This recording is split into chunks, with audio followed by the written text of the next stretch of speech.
कामचोर देवरानी। एक बार की बात है, सुषमा अपने पूरे परिवार के साथ खुशी खुशी मोहन नगर में रहती थी। उसकी 2 बहुएं थी, पल्लवी और शिवानी। एक दिन दोनों बहुएं रसोई में काम कर रही होती है कि तभी उनकी सास सुषमा उन्हें बुलाती है। अरे बहू, जरा इधर तो आना। शिवानी, जरा जाकर देखना सासू माँ क्या कह रही हैं। दीदी आप ही देख लो ना जाकर, आपको भी तो सुनाई दे रहा है। अरे मैं आटा गूंद रही हूँ ना, तुम चली जाओ। हाँ तो मैं भी तो सब्जी काट रही हूँ ना दीदी। अरे बहू जल्दी आओ। ओह, ये तो जाएगी नहीं। मैं ही जाकर देखती हूँ कि क्या करना है। पल्लवी सुषमा के कमरे में जाती है। जी मम्मी जी, क्या हुआ? शाम को घर पर कुछ मेहमान आने वाले हैं, तो तुम अच्छा सा खाना बना लेना बहू। ठीक है मम्मी जी, आप बता दीजिए क्या क्या बनाना है और कितने लोग आ रहे हैं। सुनील की मौसी जी और उनका पूरा परिवार आ रहा है। कुल मिलाकर 3 लोग और हमें मिलाकर हुए 9 लोग। तो अभी से ही तैयारी करना शुरू कर दो। और हाँ, घर की सफाई भी कर देना, हाँ अच्छे से।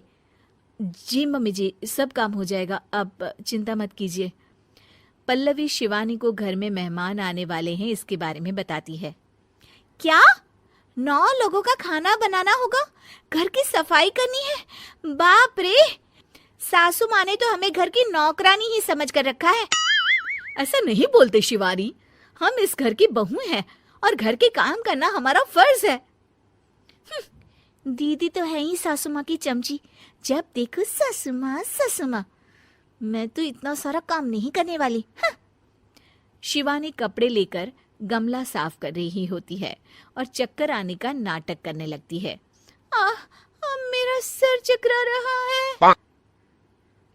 तभी वहां पल्लवी और सासू माँ जाते हैं। अरे बहू, क्या हो गया तुम्हें? मम्मी जी, बहुत तेज सर में दर्द हो रहा है। तुम एक काम करो शिवानी, आराम कर लो। नहीं नहीं दीदी, घर में मेहमान आने वाले हैं, मुझे आपकी मदद करनी चाहिए। अरे कोई बात नहीं शिवानी, तुम आराम कर लो, मैं सब काम कर लूंगी। ठीक है दीदी, अगर आप इतना कह रही हैं तो आराम कर लेती हूँ। शिवानी आराम से अपने कमरे में मैगजीन पढ़ रही होती है। इसे कहते हैं आराम की जिंदगी। इतना सारा काम। चलो सारा काम खत्म हो गया, शिवानी को देख आती हूँ। शिवानी अपने कमरे में ईयरफोन में गाने सुनते सुनते सो जाती है और उसके साइड में मैगजीन भी रखी होती है। पल्लवी वहां आ जाती है और वो सब देखती है। ओहो, तो मतलब सब काम चोरी का बहाना था। अभी बताती हूँ इसको। घर का सारा काम मुझे करना पड़ा और ये महारानी यहाँ मैगजीन पढ़ रही है, गाने सुन रही है। पल्लवी रसोई से एक प्लेट और चम्मच लेकर आती है और शिवानी को थाली बजाकर उठाने लगती है। शिवानी अचानक से उठती है। उठ गई महारानी, गाने भी सुन लिए, मैगजीन भी पढ़ ली। तुम तो बहुत बड़ी झूठी निकली शिवानी।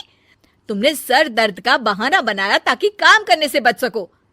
हाँ बनाया बहाना, तो क्या करती, इतने सारे काम करती। मुझे कोई शौक नहीं है चापलूसी का। क्या चापलूसी?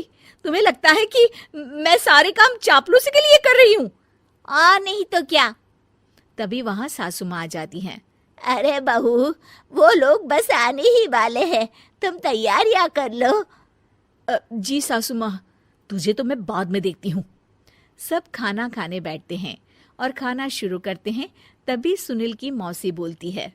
वाह भाई वाह, खाना तो बहुत ही अच्छा बना है सुषमा जी, एक एक चीज में क्या स्वाद है। ये सुनकर शिवानी मुंह बना लेती है। उसे अपनी जेठानी की इतनी तारीफ रास नहीं आती। आपकी बहुएं तो बहुत ही अच्छा खाना बनाती हैं। हाँ, बनाती तो दोनों ही अच्छा है, पर आज ना ये सारा खाना बड़ी बहू ने बनाया है। छोटी बहू की तबीयत ठीक नहीं थी, सो इसलिए। मानना पड़ेगा सुषमा जी, आपकी बड़ी बहू तो बहुत ही गुणवान है। पल्लवी की तारीफ सुनकर शिवानी को जलन होती है।